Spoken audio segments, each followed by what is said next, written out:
성도 여러분 안녕하십니까? 오늘의 말씀은 예레미야 13장 1절에서 14절 말씀입니다. 오늘 말씀에서는 예레미야 선지자가 하나님께서 명령하신 대로 하나님의 마음과 하나님의 심판을 표현을 해줄 아주 특정적인 상징적인 퍼포먼스를 하게 됩니다. 하나님께서는 가끔씩 당신의 계획과 당신의 마음을 이스라엘 백성들에게 알리시기 위해 선지자들을 통해서 이러한 다양한 퍼포먼스를 벌이게 하셨습니다. 예를 들어 이사야 선지자는 3년 동안 아무것도 입지 않고 맨발로 돌아다녀야 했었습니다.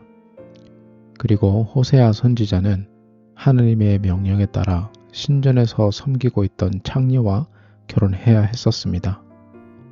오늘 말씀에서처럼 예레미야 선지자도 이러한 하나님께서 명령하신 퍼포먼스를 많이 했었습니다.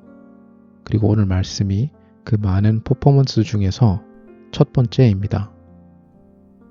하나님께서는 예레미야 선지자에게 배띠 하나를 사서 허리에다가 둘러 그것이 물에 닿지 않게, 즉 절대 씻지 않게 해야 된다고 말씀을 하셨습니다. 그렇게 생활을 하다가 어느 날 하나님께서 예레미야 선지자에게 그 띠를 풀러서 유브라데 강가에 그 띠를 숨기라고 명령하십니다. 이 베옷은 아마 제사장들이 속옷처럼 활용했었던 옷이었을 겁니다. 그 어떠한 옷보다 제사장의 몸에 훨씬 더 밀접하게 그리고 훨씬 단단하게 착용되었어야 할 옷이었습니다.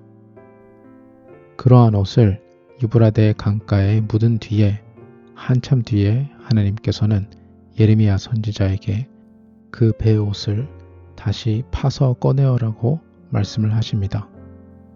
당연히 오랫동안 파묻혀 있던 옷은 보잘것없는 사용할 수 없는 상황이 되었습니다. 그러자 하나님께서는 예레미야 선지자에게 당신의 마음을 얘기를 해주십니다. 현대인의 성경으로 9절 말씀에 이와 같이 내가 유다의 교만과 예루살렘의 큰 교만을 쓸모없는 것이 되게 하겠다 라고 말씀하셨습니다. 우리가 미국에서 살다 보면 스스로 자부심을 가져라 라는 말을 많이 듣게 됩니다. 영어로는 그 단어를 take pride in yourself, 한국의 교만이라는 단어와 동일한 단어를 사용하고 있습니다. 그러한 면에서 교만한 것과 스스로 자부심을 가지는 것이 그렇게 크게 다르지 않다는 것을 우리가 기억해야 합니다. 무엇보다 하나님 앞에서 교만한 것, 그것보다 더 쓸모없는 것은 아마 없을 것입니다. 우리가 일반적으로 어떠한 사람이 교만할 자격이 있다, 대단한 자부심을 가질 자격이 있다라고 생각했을 때에 그 사람의 실제 능력을 계산해 보게 됩니다. 달리기를 아주 잘하는 학생이, 심지어 올림픽에 나갈 수 있을 정도로 잘하는 학생이 스스로의 달리기를 자랑을 하고 다닌다면 주변 사람들은 그럴만도 하다라고 분명히 생각할 것입니다. 하지만 어떤 경우에는 스스로가 자부심을 느끼는 것, 스스로가 교만한 그 부분이 아무 근거가 없을 때도 가끔씩 있습니다. 자기 자신은 대단하다고 생각하지만 주변의 다른 사람들이 봤을 때는 별거 아닌 걸 가지고 교만한 마음을 표현하고 다닌다면 옆에서 그것을 보는 사람들은 어이가 없겠죠. 사람들 사이에서는 이 능력이 상대적인 것이 될 수밖에 없습니다. 아무리 달리기를 잘하는 고등학생이 있다고 하더라도 올림픽 선수들 앞에서는 당연히 겸손함을 표현하는 게 맞을 것입니다. 그런 의미에서 우리 그리스도인들은 인생의 모든 면에서 우리는 겸손할 수밖에 없습니다. 왜냐하면 우리와 늘 함께 하시는 분이 하나님이시기 때문입니다. 나 자신의 어떠한 능력을 하나님과 비교를 했을 때에는 아무것도 아니라는 것을 진정한 그리스도인들은 날마다 기억하면서 살아가게 됩니다.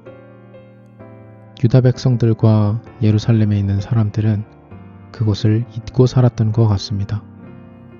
그러니 10절 말씀에 그들이 하고 싶은 대로 하나님께서 명령하신 것을 거부하며 예레미야 선지자가 강가에 파묻었던 그 베옷처럼 아무 쓸모가 없는 백성이 되었던 것입니다.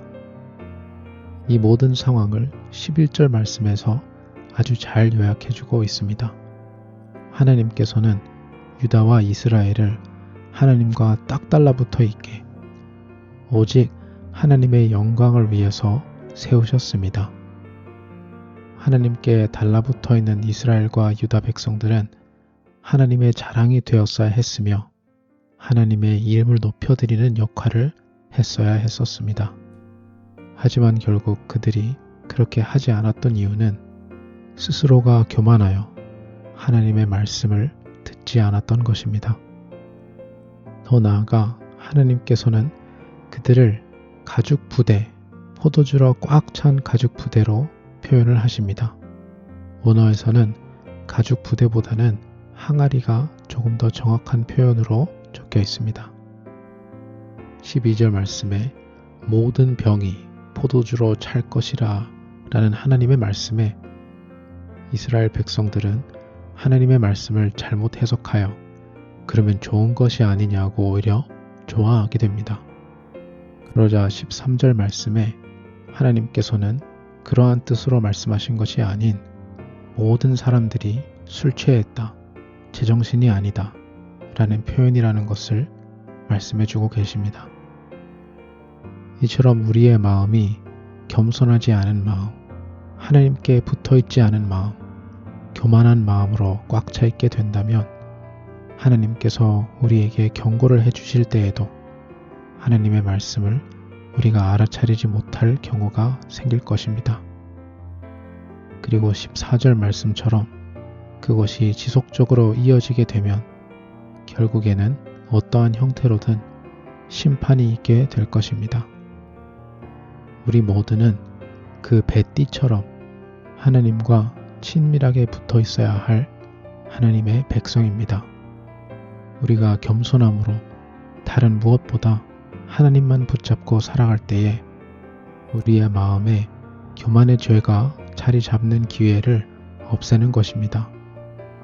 오늘 말씀에 유다와 예루살렘 백성들은 그렇게 하지 못하였을지라도 살아계신 하나님께서는 당신의 백성인 저와 여러분은 늘 주님 옆에 딱 달라붙어 있어서 겸손함으로 하나님께 영광을 돌려드리고 주님의 기쁨이 되는 백성이 되시기를 하나님께서는 원하십니다. 그러한 주님의 기쁨이 되는 삶을 잘 살아나가는 저와 여러분이 되시기를 간절히 소망합니다. 기도하겠습니다. 하나님 아버지, 오늘 말씀을 통해서 예레미야 선지자의 이러한 퍼포먼스를 통해서 유다 백성들과 예루살렘에 있는 사람들을 향한 하나님의 마음을 보여주셨습니다. 하나님 아버지, 저희들은 주님과 늘 붙어있는 하나님께서 창조하신 의도대로 주님만 붙들고 살아가는 우리 모두가 될 수 있게 인도하여 주시옵소서.